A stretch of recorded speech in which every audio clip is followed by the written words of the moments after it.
الألقاب. نعم تكلم أنها ستكون واحدة من أصعب المباريات.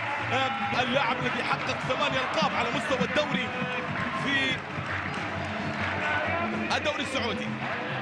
خط الدفاع بالنسبة للكوميز يعلم تماما قوة الهجوم الهلالي على مستوى، حتى على مستوى الاهداف. يتكلم امام كره مصلحه كله، محمد يمر اول وثاني مرور رائع جدا امام الاثنين، امام دفاع الهلال. العرضيه الثانيه روبن نيفيز في التسديده حلوه ملعوبه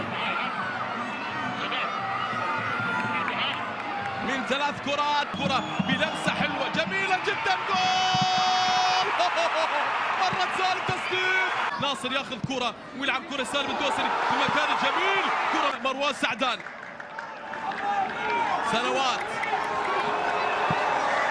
من سالم ياخذ كرة، يلعب كرة عالية للأمام توصل لمصلحة كان في انطلاقة حلوة جميلة جدا، بتمر ويسدد، لكن هنا حضور مترو في ارسال كرة عرضية توصل، لكن الكرة بتقدم صافج وكرة ملعوبة، لكن الكرة توصل على دفعة